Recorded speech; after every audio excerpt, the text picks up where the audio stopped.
அஸ்ஸலாமு அலைக்கும். Welcome to Sana kitchen. சின்னதாக ஒரு மீல் வ்ளாக் பார்த்துலாமா? இன்றைக்கி பார்த்தீங்கன்னா இந்த சூப்பர் அசத்தலான முட்டை கிரேவி தான் எப்படி செய்கிறது பார்க்க போகிறோம்.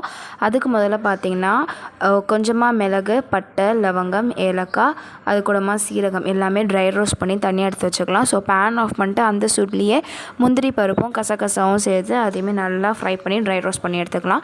நெக்ஸ்ட்டு ஒரு ஜாரில் பார்த்திங்கன்னா ஒரு 1.5 வெங்காயம் அப்புறம் ஒரு தக்காளி தனித்தனியாக அரைச்சி எடுத்துக்கலாம். ஸோ ஒரு பேனில் கொஞ்சமாக எண்ணெய் ஊற்றி அது கூட அரைச்சி வச்சுருக்க தக்காளி, வெங்காயம் அதையுமே போட்டு நல்லா நம்ம வதக்கி எடுத்துக்கலாம். வதக்கி எடுத்த பிறகு கொஞ்சமாக ஜிஞ்சர் கார்லிக் பேஸ்ட் அதையுமே சேர்த்துக்கலாம். ஸோ ஜிஞ்சர் கார்லிக் பேஸ்ட் சேர்த்ததுமே அரைச்சிருக்க டொமேட்டோ பியூரி அதையுமே சேர்த்துக்கலாம். ஸோ சேர்த்ததுமே அதுக்கப்புறம் பார்த்திங்கன்னா கொஞ்சமாக மஞ்சத்தூள், உப்பு, அப்புறமா பார்த்திங்கன்னா நம்ம வீட்டில் அரைக்கிற மிளகாய்த்தூள். ஸோ இந்த மிளகாய்த்தூள் அரைக்கலாம் வேணும்னா கண்டிப்பாக நமக்கு டிஎம் பண்ணுங்கள்.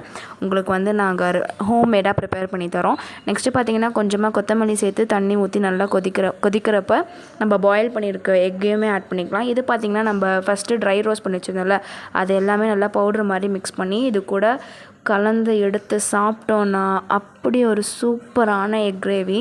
உண்மையாகவே சப்பாத்திக்குள்ளலாம் வச்சு சாப்பிட்றப்ப ரொம்ப அட்டகாசமாக இருந்துச்சு. ஸோ இந்த மாதிரி வீடியோஸ் பார்க்க நம்ம சேனலில் லைக், ஷேர், சப்ஸ்கிரைப் பண்ணிடுங்க. Until then signing off from Sana kitchen. Bye.